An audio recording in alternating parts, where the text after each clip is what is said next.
Bonjour, Bruno Marchal, mental coach à Montpellier. Alors aujourd'hui, une fois en question sur les ados. Vous savez comment je fonctionne. Quand vous êtes loin en France ou en Europe, on fait par Skype et par téléphone pour se parler. Et lorsque vous êtes dans la région, dans le sud de la France, on se voit en face dans la région de Montpellier. Voilà, c'est toujours le même principe. Alors aujourd'hui, des questions sur les relations parents-ados. Vous savez que c'est quelque chose qui est une grande partie de mon activité. En tout cas, quand les personnes viennent me consulter pour autre chose et qu'elles ont des ados, ça vient toujours sur le tapis. Donc sur les réseaux sociaux, sur Quora, j'ai un certain nombre de questions qui arrivent tous les jours et de temps en temps j'en sélectionne quelques thèmes parce que c'est toujours à peu près les mêmes questions, on a tous les mêmes questions par rapport à nos ados. Voilà, donc ça vous permet d'avoir des réponses un peu plus riches par vidéo que par écrit, ou parfois on n'a pas trop d'espace pour s'exprimer. La vidéo permet de le faire. Alors, premier type de question, et donc je mettrai ces vidéos notamment sur Quora quand elles sont aussi demandées.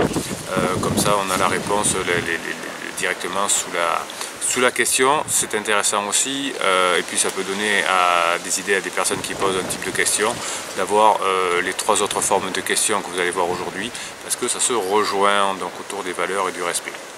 Quelles sont selon vous les valeurs que les parents doivent inculquer à leurs ados pour leur épanouissement personnel? Alors bien évidemment ici on répond de façon générale, c'est le but de ces vidéos, et lorsqu'on est en face à face, on prend compte des valeurs que l'on doit inculquer à son ado en fonction de ce qu'il veut être, ce qu'il veut devenir, puisque dans tous les milieux on n'a pas exactement les mêmes valeurs. La réponse plus générale est qu'on doit apprendre les valeurs qui vont permettre à son ado, quand il sera devenu adulte, c'est-à-dire très rapidement, à bien comprendre les règles de la société dans laquelle il va évoluer, puisqu'il ne pourra pas évoluer tout seul, il va évoluer dans un microcosme, dans une société, donc c'est à nous à lui apprendre les valeurs. L'une des premières valeurs, bien évidemment, c'est de travailler en groupe, en équipe, car il est difficile de travailler tout seul. Ça passe par, bien évidemment, ce que j'apprends dans les vidéos, beaucoup d'actions. Vous savez que les ados ne sont pas très réceptifs aux grands discours poncifs. La génération Z est passée à autre chose, ils sont directement dans l'action. Donc c'est de faire des actions, demander de faire des actions pour la famille, pour des actions caritatives, des actions qui leur permettent de passer de enfant à adulte. Vous savez que le principe de l'enfant, c'est d'être auto-centré, et le principe de l'adulte, en principe, c'est de pouvoir faire fonctionner une société. Donc la relation parent, c'est de leur apprendre par des actions à faire partie d'une société, donc à participer à la société, à construire à la société, à œuvrer pour la société, à faire des actions pour la société. Donc ça passe par la famille, bien évidemment, au départ, le cercle familial, et puis le quartier, la ville, le pays, etc.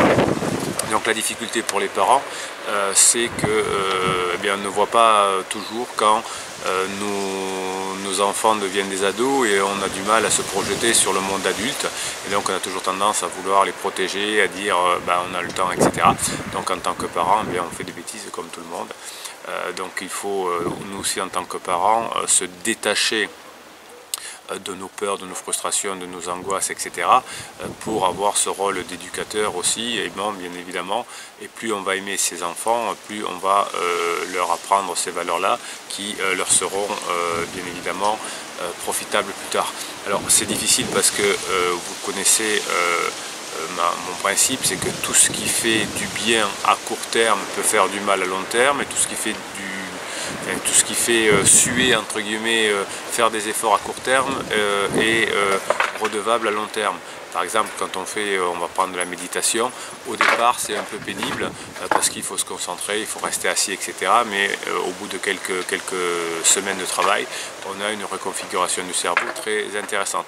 Quand je prends une drogue, je peux avoir un plaisir immédiat et ensuite avoir des désagréments très puissants. Voilà, donc le principe, c'est qu'en tant que parent, il faut avoir un peu de courage quand on aime ses enfants pour leur apprendre ces valeurs-là, c'est-à-dire leur faire des choses désagréables à court terme, mais qui vont leur apporter un grand plaisir à long terme. Deuxième question, quel est le meilleur moyen de sevrer un garçon de 13 ans de jeux vidéo pour qu'ils puissent développer d'autres centres d'intérêt. Oui, alors là, bien évidemment, la génération Z est accro aux jeux vidéo. La génération qui va arriver ensuite, Alpha, qui est née après 2009, est beaucoup moins accro. Mais la génération Z, nous en tant qu'adultes, en tant que parents, nous avons rendu accro et permis d'être accro à ces jeux vidéo. Alors, ma réponse quand les parents demandent ça, c'est que le jeu vidéo, bon bien sûr, les concepteurs de jeux vidéo connaissent bien le système, savent faire savent rendre addict un ado en donnant des récompenses chaque fois qu'on dépasse le niveau, en mettant du suspense, en partageant avec une pub qui donne du plaisir à court terme. Donc ça c'est normal, c'est le business, hein. Depuis toujours, certains adultes ont profité de la faiblesse émotionnelle de certains ados. Donc ça c'est pas propre aux jeux vidéo. Alors l'une des réponses intelligentes que j'ai trouvées, quand je dis intelligente, c'est parce que en discutant avec des confrères ou en regardant des thèses, cette idée m'est apparue. Donc ça veut dire que j'ai lu dans plusieurs autres endroits des choses qui m'ont fait penser à ça. C'est que le jeu vidéo ou l'addiction ou d'autres types d'addiction, par exemple le porno pour les adultes, l'un et l'autre, une addiction en général, n'est pas forcément dangereuse à condition que la personne qui joue dans ce monde virtuel, porno ou jeux vidéo, se confronte à la réalité. Je m'explique, quelqu'un qui joue à des jeux violents de jeux vidéo, c'est généralement ceux qui aiment bien les ados, tirer dessus, faire des combats, etc. Ça ne devient pas dangereux à condition qu'il y ait une activité physique comparable à côté. C'est-à-dire que par exemple la personne fasse de la boxe, du karaté, des choses comme ça, de façon à se remettre les pieds dans la réalité et voir qu'effectivement tu passes en personne tous les après-midi, ou que l'on ne se bat pas avec 50 personnes et qu'on les défonce tous comme le proposent les jeux vidéo. Donc ça permet de rester centré sur une vraie réalité. La deuxième chose aussi, alors c'est par exemple pour le porno, ce qu'on disait, c'est que les ados aient aussi une relation normale, intime avec des gens du sexe opposé ou du même sexe selon leurs préférences, pour voir qu'effectivement qu'on ne fait pas l'amour avec 50 personnes en même temps, que l'on change de partenaire tous les jours, où on voit que la réalité est bien plus autre, difficile peut-être, en tout cas qui donne moins de plaisir sur le court terme et qui en donne plus sur le long terme. Voilà, deuxième question. Troisième question et dernière question pour aujourd'hui sur les relations enfants, enfin ados-parents. Ma fille de 13 ans m'a dit que je devrais faire passer mes enfants avant tout le reste. Est-elle égoïste ou est-ce moi qui le suis? Oui, alors ça rejoint un peu la première question. L'enfant est égoïste, l'adulte doit composer et se mettre au service d'eux. Donc c'est normal que votre fille de 13 ans, qui a encore un comportement enfant, ne soit pas passée adulte. C'est à vous de le faire, à montrer qu'effectivement un enfant doit aussi partager des choses, doit donner de son temps, doit faire des choses avec son cœur, ce qui n'est pas forcément naturel, en tout cas si on ne l'a pas appris à un enfant. Alors, plus on apprend ça tôt à un enfant, plus ça devient naturel, mais les adultes de génération X ou Y n'ont pas forcément appris tout ça aux enfants. C'est comme ça, donc du coup venant ado c'est encore un peu compliqué. Donc notre rôle d'adulte, c'est de se savoir se mettre au service des autres, au service d'une communauté, être membre de la communauté. Être enfant, c'est faire des choses pour être le centre du monde, en tout cas le centre de ses parents.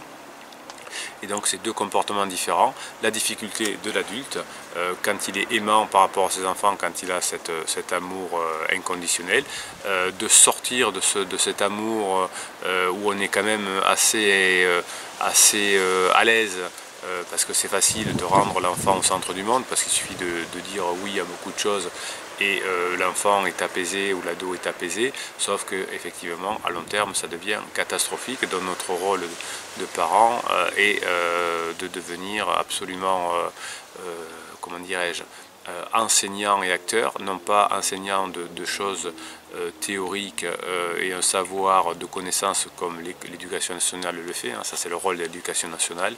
Le rôle de parent, c'est d'apprendre à différer les plaisirs, c'est-à-dire à faire des choses qui sont un peu rébarbatives à court terme, qui donnent du plaisir à long terme. Alors la difficulté aujourd'hui, je terminerai là-dessus, c'est qu'une bonne partie des familles sont décomposées, recomposées, divorce et recomposition. La société Génération X a créé ça, et donc pour certains parents c'est très difficile de tenir ce rôle d'éducateur, simplement parce que l'un ou l'autre des parents n'ont pas un enfant pendant souvent, donc quand j'ai pas l'enfant souvent ou l'ado souvent, ben, je préfère m'amuser avec lui, avoir du plaisir et le rendre au centre du monde pour continuer à obtenir son amour, parce qu'on pense que c'est comme ça qu'on obtient un amour en disant oui. Quand on aime quelqu'un, eh bien, on lui donne des plaisirs qui vont être efficaces à long terme et pas à court terme. Mais quand on est effectivement un parent séparé, par exemple, qu'on ne voit pas son enfant, son ado souvent, eh bien, on a malheureusement tendance à vouloir un amour de court terme puisqu'on ne voit pas la personne souvent. C'est une erreur, mais comment faire? Donc dans les familles séparées également, mais pas toutes, pas forcément séparées, dans les familles pas séparées on trouve ça, les parents ont même des angoisses de perdre l'amour des parents, de leurs enfants, pardon, de se sentir rejetés, de se sentir abandonnés, etc. Donc on ne veut pas perdre l'affection de ses enfants, eh bien on ne fait pas ce qu'il faut pour eux et on fait des plaisirs de court terme et pas des plaisirs de long terme. Voilà donc pourquoi ma fille de 13 ans m'a dit que je devrais passer mes enfants avant tout le reste. Eh bien parce qu'on l'a encore rendu comme un enfant, et un enfant c'est normal obtient, croit qu'il est le centre du monde parce que dès qu'il demande quelque chose ses parents sont là, donc je demande, le monde obéit. Être adulte c'est pour participer au monde, il faut que je participe et que je donne de l'énergie. Donc notre rôle de parent, notre rôle de coach ou d'accompagnateur, c'est d'apprendre à nos ados les règles qui vont faire qu'ils seront heureux plus tard, et c'est pas forcément des règles qui donnent du plaisir à court terme. C'est ainsi, quand on a accepté d'avoir des enfants, on ne signe pas de charte bien évidemment, mais on pourrait comprendre ça. Le tout c'est que notre rôle d'adulte permette à notre ado de bien s'intégrer aujourd'hui et demain dans la société, et c'est notre rôle le plus petit commun dénominateur, c'est-à-dire comme on l'a dit, c'est-à-dire que ce plus petit commun dénominateur, c'est ce qui lui permettra de naviguer dans n'importe quelle société et donc de trouver son bonheur en fonction des objectifs qu'il se fixera. Il n'y aura que lui qui pourra déterminer, c'est pas aux parents de déterminer ses objectifs, mais de donner les valeurs et les méthodes et les outils pour qu'il y parvienne. Voilà. Donc si vous pensez que cette vidéo peut intéresser quelqu'un d'autre, mettez un pouce en l'air pour que YouTube référence cette vidéo. Mettez vos commentaires, vos questions sous cette vidéo et j'y réponds comme d'habitude. Pour vous abonner à la chaîne, ce sera ici. Et pour voir d'autres vidéos, c'est également ici en bas. Voilà, c'était Bruno Marchal et je vous dis à très bientôt.